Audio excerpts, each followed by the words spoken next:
Bab 2. Biologi keinginan. Sains di balik impuls. Bab ini krusial karena menjelaskan mengapa kita sering gagal menahan diri. Tujuannya adalah mengubah rasa bersalah, saya orang yang lemah, menjadi pemahaman. Oh, ini biologi, dan saya bisa mengakalinya. Pernahkah Anda mengalami momen split personality seperti ini? Pukul 21.00, Anda berjanji pada diri sendiri.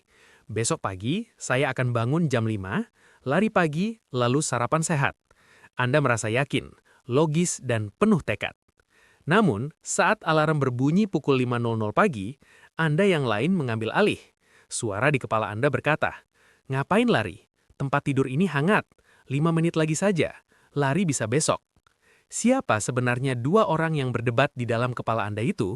Mengapa Anda tadi malam begitu bijaksana, tapi Anda pagi ini begitu malas? Jawabannya bukan karena Anda gila. Jawabannya terletak pada struktur otak manusia yang berevolusi selama jutaan tahun. Kita sedang menyaksikan perang saudara antara dua bagian otak yang berbeda. Perang saudara, si primal versus si perencana. Untuk menyederhanakan neuroscience yang rumit, bayangkan di dalam kepala Anda ada dua karakter utama. Satu, sistem limbik atau si primal. Ini adalah bagian otak yang sangat tua, sering disebut otak reptil atau otak mamalia purba. Fungsinya murni untuk bertahan hidup saat ini. Motonya, enak, makan, bahaya, lari, menarik, kejar. Sifatnya emosional, impulsif, cepat bereaksi, dan tidak peduli dengan masa depan. Baginya, masa depan itu tidak ada. Yang ada hanya sekarang. Kendalinya sangat kuat pada dorongan dasar, makan, tidur, seks, dan kenyamanan. 2. Prefrontal cortex atau si perencana. Ini adalah bagian otak yang paling baru berevolusi, terletak tepat di belakang dahi Anda. Inilah yang membedakan manusia dari binatang. Motonya, tunggu dulu, apa konsekuensinya? Sifatnya logis, rasional, mampu merencanakan masa depan, dan bisa menahan diri.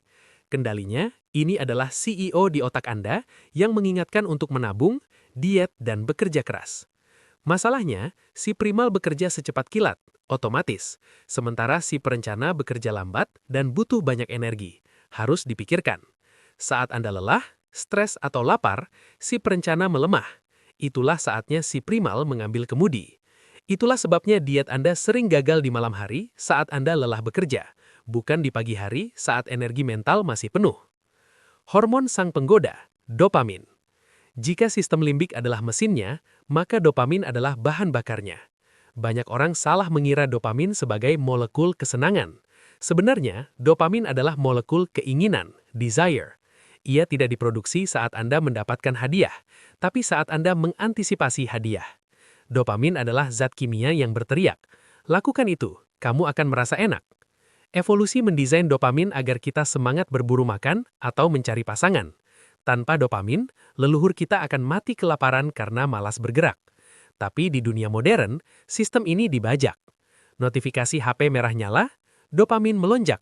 Otak berkata, siapa tahu ada kabar penting. Bau aroma roti dari toko kue, dopamin melonjak. Otak berkata, gula, kalori, ambil. Diskon 50% di marketplace, dopamin melonjak.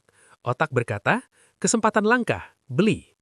Otak purba kita tidak bisa membedakan antara menemukan madu di hutan, penting untuk bertahan hidup, dengan mendapatkan like di Instagram, tidak penting. Keduanya memicu jalur saraf yang sama. Inilah yang membuat kebiasaan buruk begitu sulit dihentikan. Kita melawan zat kimia otak kita sendiri. Kenapa kita memusuhi masa depan? Future discounting. Ada satu lagi cacat desain dalam otak kita yang disebut hyperbolic discounting atau future discounting. Secara sederhana, otak kita menilai 1 juta rupiah hari ini jauh lebih berharga daripada 2 juta rupiah tahun depan. Secara logika matematika, kita harus menunggu setahun untuk untung 100%. Tapi secara emosional, si primal berteriak, ambil 1 juta sekarang, siapa tahu tahun depan kita sudah mati. Penelitian menggunakan fMRI atau pemaindai otak menunjukkan fakta yang mengejutkan. Ketika kita memikirkan diri kita saat ini, bagian otak yang aktif sangat spesifik. Tapi ketika kita diminta membayangkan diri kita 10 tahun lagi, bagian otak yang aktif sama dengan saat kita memikirkan orang asing. Artinya, secara harfiah, otak Anda menganggap Anda di masa depan adalah orang lain. Merokok, Ah, biarkan si Budi tua yang kena kanker. Si Budi muda mau nikmat dulu. Berhutang? Biar si Budi bulan depan yang pusing bayar. Si Budi sekarang mau belanja. Kita menimpakan beban kepada diri kita di masa depan karena kita tidak memiliki koneksi emosional yang kuat dengan orang asing tersebut. Kesimpulan bab ini, memahami biologi ini bukan untuk memberi Anda alasan, "Ah, ini salah otak saya, jadi saya pasrah saja." Justru sebaliknya, pemahaman ini memberi Anda senjata. Anda sadar bahwa perasaan malas atau tergiur itu wajar. Itu hanya si primal yang sedang beraksi. Anda tahu bahwa tekad saja tidak cukup, karena si perencana mudah lelah. Anda sadar bahwa Anda harus berhenti memperlakukan diri masa depan sebagai orang asing. Di bagian selanjutnya, kita tidak akan melawan biologi ini dengan tangan kosong.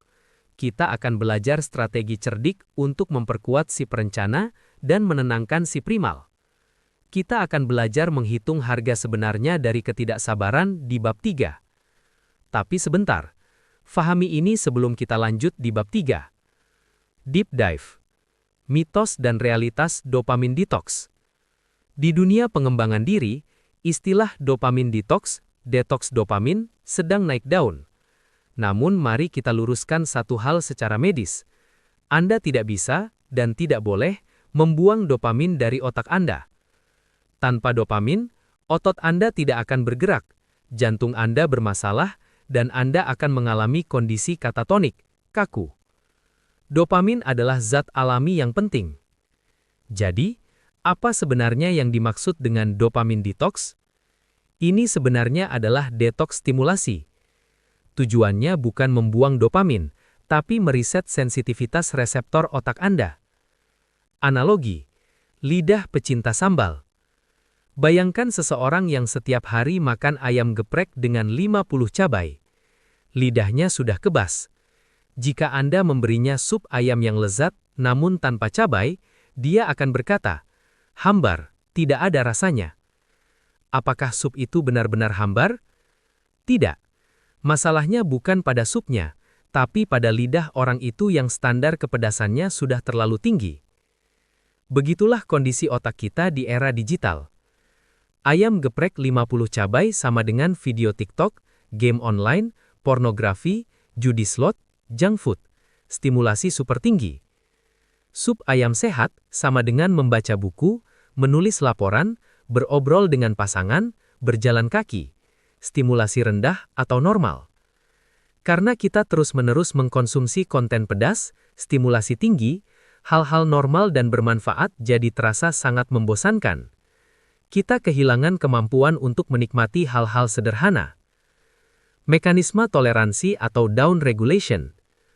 Dalam neuroscience, ada konsep yang disebut homeostasis, keseimbangan. Otak selalu ingin seimbang. Saat Anda main game berjam-jam, dopamin membanjir deras. Otak merasa, "Wah, ini terlalu berisik," atau terlalu banyak dopamin. Sebagai pertahanan diri, otak mematikan atau mengurangi jumlah reseptor dopamin, penerima sinyal. Ini disebut down regulation. Akibatnya, Anda butuh stimulasi yang lebih banyak lagi hanya untuk merasa normal. Inilah definisi kecanduan. Dulu main game 1 jam sudah puas, sekarang butuh 5 jam. Dulu belanja 1 baju sudah senang, sekarang harus belanja sekeranjang penuh. Cara kerja detox. Ide dasar dopamin detox adalah berpuasa dari stimulasi tinggi untuk sementara waktu. Jika si pecinta sambal tadi berhenti makan cabai selama 2 minggu, awalnya dia akan menderita. Makanan terasa aneh. Tapi perlahan, lidahnya akan pulih, sensitivitas kembali. Setelah 2 minggu, dia makan nasi putih hangat saja sudah terasa manis dan enak. Ketika kita melakukan puasa stimulasi, menjauhkan HP, Netflix, musik keras, junk food, selama 24 jam atau lebih, fase sakau, withdrawal, Anda akan merasa sangat bosan, gelisah, dan cemas. Ini tanda otak sedang panik meminta jatah dopamin tinggi. Fase reset, resensitization. Karena tidak ada banjir dopamin, Otak perlahan mulai membuka kembali reseptor-reseptor yang tadinya ditutup. Hasil akhir, hal-hal yang tadinya membosankan, membaca buku, bekerja, menatap langit-langit, tiba-tiba menjadi menarik kembali. Tujuan akhir, kebosanan adalah teman.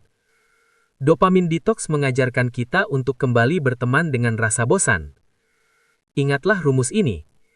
Tingkat keberhasilan Anda berbanding lurus dengan seberapa banyak rasa bosan yang mampu Anda toleransi demi mencapai tujuan. Atlet profesional bosan latihan passing ribuan kali. Penulis bosan menatap layar kosong. Pengusaha bosan mengurusi laporan keuangan. Tapi mereka tetap melakukannya. Kenapa? Karena reseptor dopamin mereka tidak hangus oleh stimulasi instan, sehingga mereka masih bisa menemukan kepuasan dalam proses yang lambat dan sulit. Ringkasan bab 2 dan deep dive. Kita punya dua otak. Primal, impulsif, versus perencana, logis. Dopamin adalah bahan bakar hasrat, bukan kepuasan. Otak kita mengalami penurunan sensitivitas atau numbness akibat banjir stimulasi modern. Solusinya adalah berpuasa dari stimulasi tinggi untuk mengembalikan sensitivitas, sehingga kita bisa menikmati kembali proses bekerja keras, delayed gratification. Di bagian selanjutnya, kita tidak akan melawan biologi ini dengan tangan kosong. Kita akan belajar strategi cerdik untuk memperkuat si perencana dan menenangkan si primal. Kita akan belajar menghitung harga sebenarnya dari ketidaksabaran di bab 3.